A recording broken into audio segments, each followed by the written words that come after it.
quiero hablar de edificios que nunca se construyeron, que quedaron en proyectos. Esto viene a colación de un libro que se ha publicado en Estados Unidos.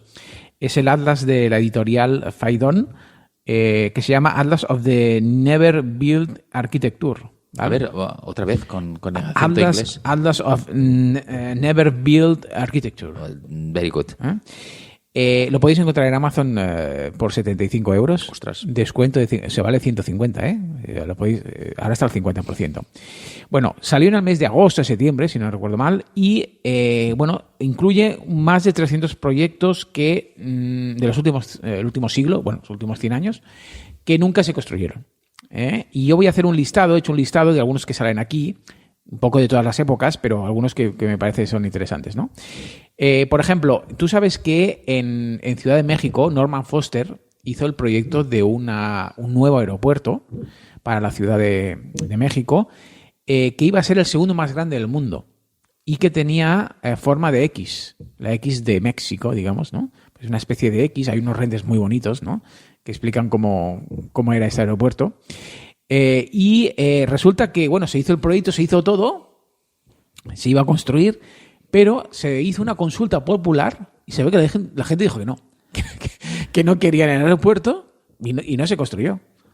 Lo cual me parece bastante fuerte, ¿no? O sea, empezar un poco la casa por el tejado, ¿no? O sea, sí, es decir, si encargas un proyecto es porque sabes que lo puedes hacer. Claro. No vas a someter el proyecto a votación al final, cuando ya está hecho. Claro. Esto me lleva a dos temas. Uno, lo que pasó en el Prat, aquí en Barcelona. Sí, estaba pensando en lo mismo. Vamos a ampliar el puerto, pero entonces hay una serie de temas aquí ecológicos, etcétera, que dicen, pues al final no se hace nada. Pero aquí, por lo menos, el debate ha sido previo a cualquier proyecto. Sí, claro. No se ha hecho ningún proyecto como se hizo aquí, ¿no? Y luego también otro tema de Foster. ¿Tú te acuerdas del campo de Barça? Sí. Que de hecho ganó. Foster ganó, es verdad. Ganó el concurso para remodelar, no sé si es la palabra, el Camp Nou, que lo hizo con una especie de trencadís muy raro. Al estilo Gaudí, sí. Me parece que a mí me parecía feísimo. Sí, parecía sí. Era meterle un vestido de plumas. De plumas. Sí.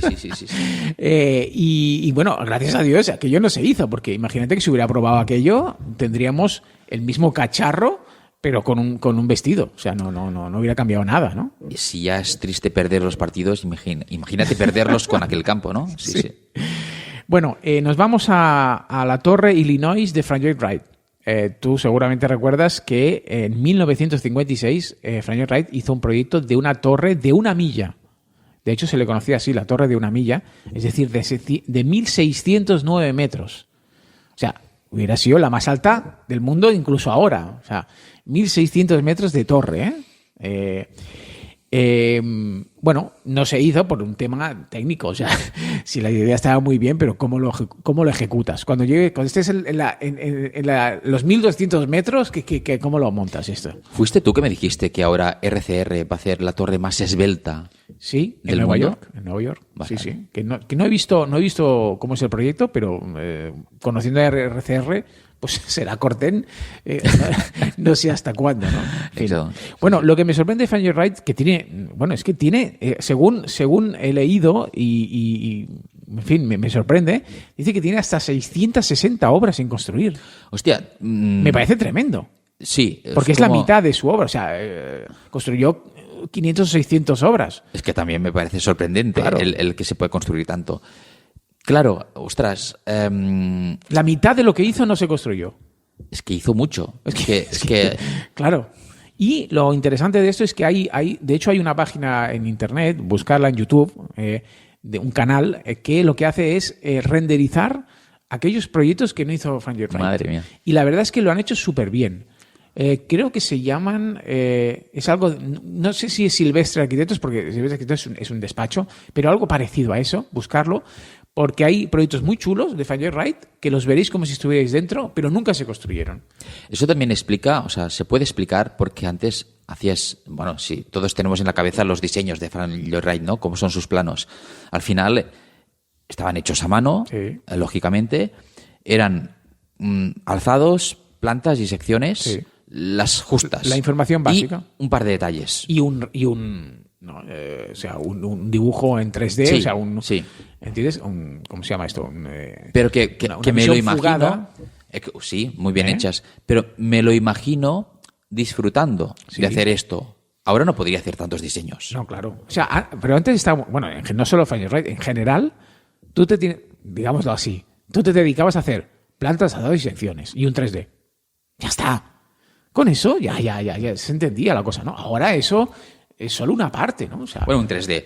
Una perspectiva. Una perspectiva, Punto. exacto. Una perspectiva bonita, con colores, que te pasabas 5 días haciéndola, vale.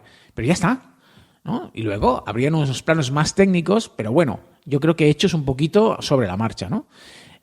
Bueno, pues así quizás sí que puedes hacer 1000 obras, ¿no? Como es el caso de Fine-Ride. Bueno, nos vamos a nuestro amigo Calatrava, porque Calatrava proyectó el Chicago Spire, que es una torre también muy alta en forma de espiral. Eso fue en 2014 y lo que pasó es que, bueno, se empezó a construir. Pero el promotor se quedó sin dinero y se ve que... Qué raro, siendo... A lo mejor, te diré, a lo mejor lo tenía, el dinero, lo que no estaba... Lo que no contemplaba es que el presupuesto se disparara. O quizá fueron los honorarios de Calatrava y dijo, ya no me he quedado sin dinero ya, ¿no?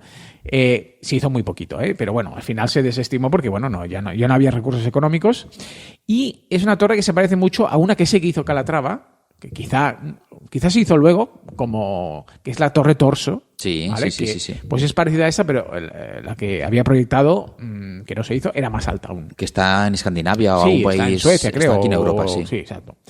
Bueno, nos vamos al año 1784, porque si recuerdas bien, que seguro que lo recuerdas, Francés, el cenotafio de Isaac Newton, de Etienne Louis Boulle, que habíamos estudiado en la carrera. Me leí un libro. ¿Ah, sí? Sí, me lo dije. Sí. ¿De quién? ¿De Boulle o de...?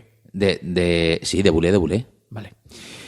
En la asignatura, no sé si era composición 3. Puede ser, sí. O 2, no sé. Bueno, pues este era un gran monumento funerario dedicado a la memoria de Isaac Newton, que era una esfera de 150 metros de alto. Digamos que era un superedificio con una especie de esfera enorme, que era más teórico que otra cosa, ¿vale? Pero, bueno, digamos, Boulle era muy teórico, no construyó casi nada, pero, bueno, era algo que inspiró luego a mucha gente, sobre todo, por ejemplo, Louis Kahn y toda esta gente, ¿no? Arquitectos más contemporáneos, se inspiraron en Boulle, ¿no? En estas grandes, por ejemplo, lamentablemente, también mucha de la arquitectura alemana de la época nazi y todo esto, pues se inspiró en esos grandes edificios de una escala brutal, ¿no?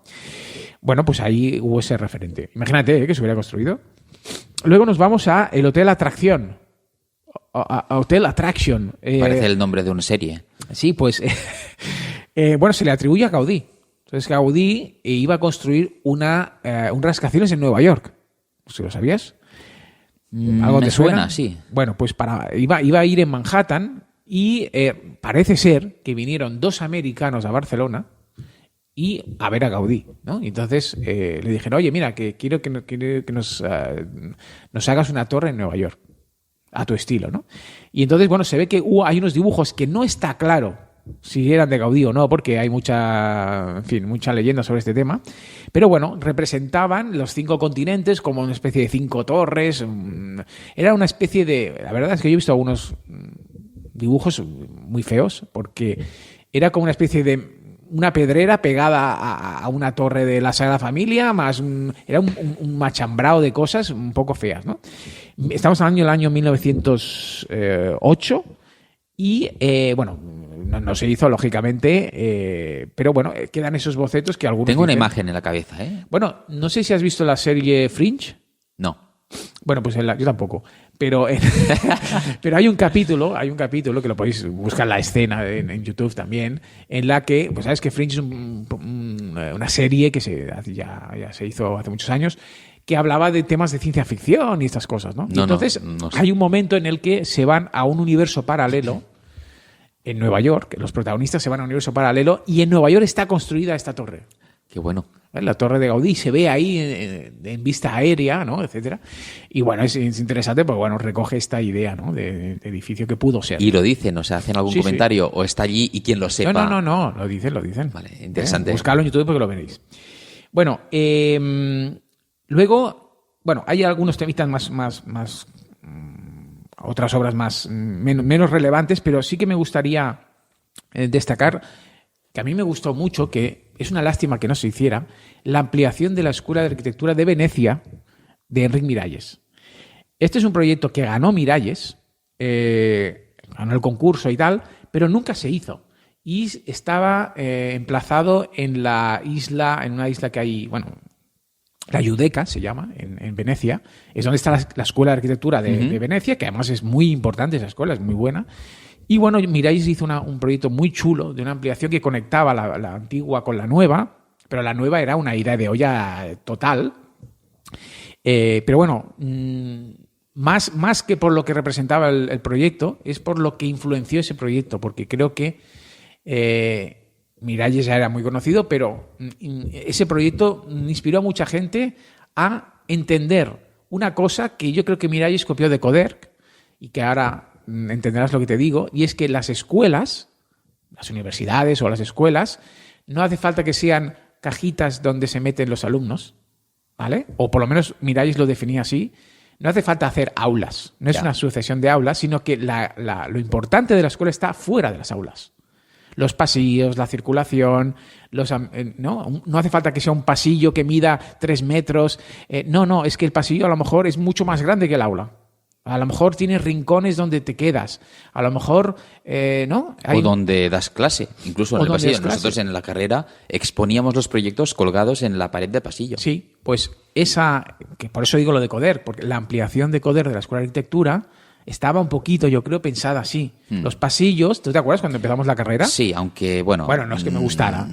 Pero la gente cogía las mesas y las metía en el pasillo, porque era un pasillo grande. Sí, es verdad, lo de las mesas y tanto. Y se quedaban ahí, o sea, y era una aula más el pasillo, ¿no? Sí, pues eso lo transporta al proyecto de Venecia, que me parece, en fin, súper chulo, ¿no?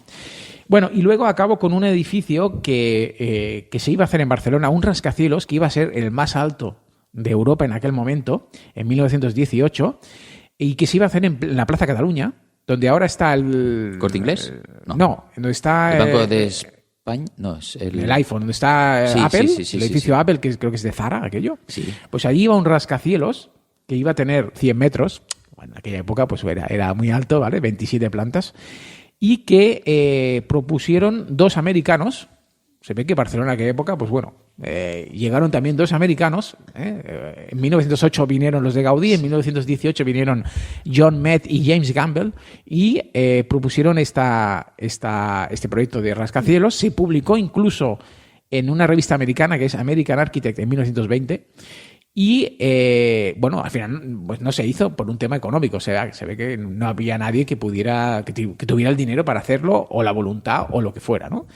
Pero bueno, es decir, podríamos haber sido pioneros en Europa de algo, ¿no? En Barcelona me refiero, pero bueno, al final pues no. Deberíamos hacer un podcast sobre, bueno, la evolución, ¿vale? Arquitectónica, porque es verdad que desde, o sea, yo lo último que creo que ha sido reconocido en Barcelona es el ensanche de Sardá. Lo último, bueno, pues, pero esto hace mucho, sí, sí, bueno, sí. Lo último, sí, porque todo el tema del Fórum, no, las Olimpiadas, o sea, toda la vida olímpica, sí, todo pero el concepto arquitectónicamente, es decir... ¿de un edificio hablas? Sí, la cultura arquitectónica, o sea, el último gran hito... ¿Cuál sería para ti? En Barcelona ciudad, digamos. La Torre de Glorias, el pepino este. No, claro que no. O sea, pero, por ejemplo, el Palau Sant Jordi, en su momento fue un hito. Bueno, es verdad que sí. O sea, ¿cuál es el último hito? ¿El Torre Collserola sería el último hito de Barcelona? Es que, claro, son hitos que se han ido a buscar fuera para tener ese Norman Foster, ese Isozaki, ese no sé quién, para tener un edificio. Parece que tiene que ser obligatorio, ¿no? Toda gran ciudad tiene que tener la obra de algún arquitecto famoso. Pero lo que me refiero es que ¿en qué momento la cultura catalana y arquitectónica dejó de estar al día? Bueno, siempre ha habido... Otra cosa es que sean obras que hayan trascendido a nivel internacional. Hablo de trascender, o de ser el paradigma de algo, ¿no? Bueno, probablemente fue Miralles con la Torre del Gas. Lo que pasa es que no tiene la potencia que quizá tienen otros edificios, ¿no? No lo sé, es una buena pregunta. Quien habla de Barcelona habla de otras ciudades, ¿eh? Sí. Pero hitos arquitectónicos que la propia ciudad haya generado. Exacto. Es Me refiero a que complicado. todo es muy efímero. Claro que hay arquitectos muy buenos aquí, sin duda. Pero todo es como muy... Y pasa en todas partes, ¿eh? Todo es muy efímero. El Gaudí es eterno, el ensanche es eterna, pero cosas eternas ya no se hacen. Mira, si quieres, acabamos con esto y casi es como el debate final de esto, pero a mí, yo vi en su momento diferentes proyectos para solucionar, que es muy complicado, el tema de Glorias, ese nudo viario, pero también espacio verde, etcétera. Y creo que lo que se está haciendo es el peor de los proyectos que yo vi en su día. O sea, me parece que es un lugar que es complejo, pero la solución que además es eterna también, porque llevan no sé cuántos años ya con este tema, y no veo que aquello sea, no sé tú, a lo mejor sí, pero yo no creo que aquello sea vivible, no vivible, sino disfrutable, un espacio como el que se busca. Es decir, no le veo la gracia a eso. Veo cosas sueltas. Como que no une la trama, ¿no? O sea, que no le da sentido a lo que Sardá estaba proponiendo. Lo veo una cosa desdibujada. No sé tú cómo lo ves o si has estado por allí. Yo es que he ido últimamente y digo, bueno, ¿dónde me meto? O sea, vale que no está acabado, pero... O sea, lo que me refiero es que, pero esto es para otro podcast, que no veo obras en general en ningún sitio que marquen escuela. Porque la Torre del Gas de Miralles, oye, pues no, para mí sí, es espectacular, tiene un voladizo ¿Pero qué increíble. es marcar escuela? Es decir, Pues que la esencia, no lo sé tampoco, claro. La esencia o la vigencia que aporta del valor de aquella obra perdure aún, ¿no? El ensanche, su vigencia, digo que es eterna porque, aunque ya empieza a estar un poco colapsada por los coches, aún así aguanta bastante bien el paso del tiempo, ¿vale? Pero ¿a cuánto tiempo atrás tenemos que irnos para empezar esta cuenta? Porque claro, no lo sé. pasando del modernismo y todas estas cosas, ¿no? Estamos hablando de, por ejemplo, yo qué sé, la Casa Bloc, de Sert y tal. Claro, esto marca sí, claro. cosas, ¿no? O sea, pero claro, esto de hace ya 80 años. Sí, no, está todo el tema del racionalismo, sí. O sea, hay cosas por ahí dispersadas. Lo que sí que es verdad es que a lo mejor en los últimos, me invento, 40 años, o desde las Olimpiadas, no ha habido algo tan potente. Claro, a lo mejor lo que echo de menos es que haya una escuela o un movimiento, ya. ¿no? Antes había movimientos arquitectónicos, Sí. el GATPAC, el no sé qué. Sí. Esto, ahora todo el mundo va por libre, quizás por eso del marketing, que decíamos que todo el mundo busca su marca personal, pero oye, ese pensamiento colectivo que nos había caracterizado, ostras, que aunaba distintos arquitectos para trabajar en común en base a unas ideas, eso... Habría que recuperar quizá esto, ¿no? Por parte de los arquitectos tendríamos que crear escuela, ¿no? Como había la Bauhaus y había el no sé cuántos, pues oye, hacer algo que además nos ayudaría a todos los profesionales a tener más fuerza, a respetarnos también delante de la gente, delante del público,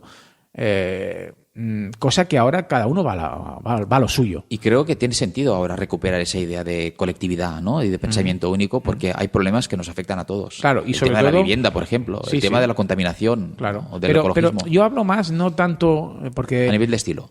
Sí, a nivel de estilo, porque claro, sí, podemos reunirnos en la cumbre ecológica de no sé cuántos y, escucha, es decir, no vamos a sacar No nada, avanzaremos. ¿vale? Es muy bonito y todo es tal, pero no, me refiero a, oye, ¿qué problema hay en una ciudad determinada? Pues, ¿por qué no tenemos una filosofía de arquitectura muy amplia, pero que permita entender hacia dónde vamos, ¿no? Es decir, si el ensanche ya era una ideología, para decirlo de alguna manera, pues a lo mejor de ahí salen, ¿no? Sí, exacto. Para mí el ensanche ya era una ideología, un proyecto a futuro de ciudad, Por una ejemplo, propuesta. Cuando Bohigas y entró en el ayuntamiento y se hizo lo de la Villa Olímpica y tal, fue una reinterpretación, la Villa Olímpica, de esa manzana de l'Eixample, ¿no? de Sardá, pero eso creó un poquito de escuela. No duró mucho, pero creó un poquito de escuela porque es cuando salieron las famosas fachadas, la fachada Barcelona. ¿Te acuerdas? La fachada Barcelona que tenía aquellas lamas que se abrían y se cerraban, que cambiaban el edificio, ¿no? La fachada cambiaba en función de si el vecino había abierto su lama, el otro la otra y el de arriba, y entonces era como un cuadro la fachada, ¿no? Pues eso, bueno, en su día se le llamó la fachada Barcelona. Que aborrezco yo profundamente. Sí. Es que, claro. Bueno, pero en aquel momento tenía un sentido, porque no existía, porque le daba un dinamismo. Bueno, pues otra cosa, no sé cuál, pero otra cosa que dé este sentido unitario a un pueblo, a una ciudad o a lo que sea, ¿no? ¿No crees que falta eso? Yo creo que sí. Lo que pasa es que es más complejo de lo que pensaba, porque estoy dando vueltas al tema. Y bueno, a lo mejor sí que podríamos hacer un podcast un día. Esto te lo digo, y ya remato con esto, porque de hecho hay un canal que no he hablado de él, ahora no recuerdo el youtuber, que el vídeo se titula ¿Por qué todas las fachadas de obra nueva son iguales? ¿Vale? Y tienes razón. Sí. Porque todas las fachadas de obra nueva son iguales. Son blancas y negras. O sea, no hay un juego de fachadas, sino que es una cosa como muy modular. Sigue habiendo dos las lamas. materiales. Sí, bueno, puede haber lamas o no, pero todos son iguales. Son la promoción de obra nueva de toda la vida. Sí. ¿Vale? Sí. Llevado al extremo ya de los materiales que son los mismos siempre.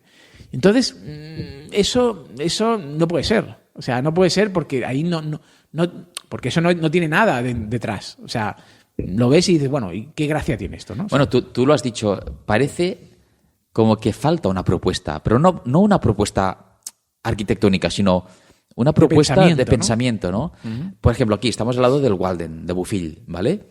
El edificio te gustará más o menos, pero cuando se construyó el Walden, lo que proponía era una especie de ciudad vertical y al mismo tiempo comunitario, es decir, un modo de vida comunitario. Cambiaba la forma de vivir, ¿no? Cambiar la forma de vivir, todos ayudarnos entre todos, vivir en comunidad. Uh-huh. Proponía esto, con unos servicios comunes dentro del propio edificio, unos vacíos, unos huecos que te permitían interactuar un vecino con otro.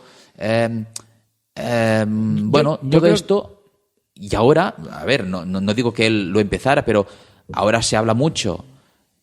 Para mí es negativo, tal y como se plantea, pero se habla mucho del co-living. Aquí hablamos del co-living, pero a lo mejor Bofill en su momento detectó un problema, quiso hacer una propuesta que permitiera una especie de co-living, pero al mismo tiempo que cada uno era propietario de su propio piso. Y lo más, estoy de acuerdo. Y lo más importante es que ahora a lo mejor hay co-living y tal, lo que tú quieras, pero es como un edificio que en sí mismo no se diferencia del resto, ¿no? O sea, tú miras el Walden y el propio edificio en sí mismo está diciendo yo soy otra cosa, ¿no? Y además soy otra cosa porque vivo de otra manera, porque me relaciono de otra manera, etcétera, ¿no? Sí. Hay una filosofía dentro del edificio. Pero eso no vale, pienso yo, en un edificio más o menos convencional, que comparto. No, es decir, que la arquitectura transforme, ¿no?, la forma de vivir a través del propio edificio. Claro, tú cuando te compras un piso, tú ya sabes cómo vas a morir. Y es viviendo siempre de la misma manera. Claro. Siempre igual que el vecino. Pero, por ejemplo, no hay ninguna propuesta que te motive más a vivir allí que en otro sitio, porque te estás encasillando en un modus vivendi. O sea, no me has cambiado la filosofía. No. Lo que más es introducido, bueno, inputs de temas globales, de temas que se habla a todo el mundo, ¿no? Sí. La Casa Block es otro ejemplo de vivienda colectiva que en sí mismo como edificio, ¿no?, representa todo eso y más. O sea, la Casa Block no podría hacerse en un edificio convencional porque tiene unas circunstancias que la hacen como es, ¿no? Y hace muchos años de eso, ¿no? Pues de eso hablamos, ¿no? Cambiar la forma de vivir o las necesidades a través de la propia expresión de la arquitectura. Sí, es un poquito. Hostia, es que al final todo se rige por un presupuesto, unos plazos, y creo que esto tira por el suelo muchas ideas, porque al final eso requiere tiempo, pensar todo esto, pero es que no tenemos ese tiempo. Y la normativa también te jode la vida. Sí. Entonces, qué lástima que nos hemos ido de la olla, pero qué lástima que la arquitectura no puede aportar una propuesta de vida distinta o varias propuestas distintas de que la gente pueda escoger, vale, yo quiero vivir más rollo co-living, o yo quiero más privacidad, o yo quiero más no sé qué. Yo creo, respondiéndote, no has preguntado, pero respondiéndote, creo que esto es posible. O sea, a efectos prácticos lo puedes hacer, pero no a través de la arquitectura. sino a través de tu forma de vivir. No, quiero una vivienda, quiero vivir más tal. Bueno, pues vete allí a vivir. Pero no porque la vivienda me dé eso, sino porque las circunstancias me llevan a comprar esa casa, ¿no? Te pongo un ejemplo. El despacho Vic, ¿no? De Bierke, Angels y tal. Hacen unas flipadas. Pero si tú miras algunos de los edificios que hacen, el propio edificio te está diciendo cómo vive la gente. Esos edificios que eran como una montaña, ¿no? Que están escalonados, ¿no? Es así porque tiene unas vistas, pero además se relaciona el vecino de arriba con el de abajo y el no sé qué. Bueno, está proponiendo una forma de vivir y eso se ve mirando el edificio. Cosa que hoy en día miras a la calle tal y miras aquel edificio y dices, no, aquí están viviendo así. Ya, pero yo no lo veo. O sea, no. lo dices en positivo, el caso concreto de Vic. Sí. Al menos este. Sí. Bueno, con todo lo bueno y lo malo, ¿eh? Sí. Pero que a lo que voy es que la arquitectura permita reconocer tu forma o tus necesidades. Salvando mucho las distancias, pero hablábamos en un podcast de los primeros de Josep Llinàs, el edificio de viviendas que hizo en la calle Carme de Barcelona. Sí. Él podía construir más allí y renunció. Bueno, en ese caso es mérito del promotor. El promotor aceptó construir menos pisos para que cada uno de los que sí se construían tuvieran luz natural. Uh-huh. Hoy en día los pisos no tienen luz natural, tienen una fachada, la mínima que la normativa te obliga, y por supuesto todos los baños van con chuns, todos son interiores. ¿Cómo vas a perder fachada con un baño? Yeah. Bueno, se podría si renunciaras a hacer más viviendas, que tampoco se trata de esto, sí. Pero al final tú tienes un pensamiento y decides si lo quieres ejecutar hasta el final o no, o si te vendes, entre comillas, a las ideas del promotor. Es importante. Bueno, es una reflexión final, pero me parece interesante porque creo que estamos derivando y estamos dejando de aprender lo que ya hacían en el pasado y estamos aquí, haciendo ver que innovamos y no innovamos nada, ¿no?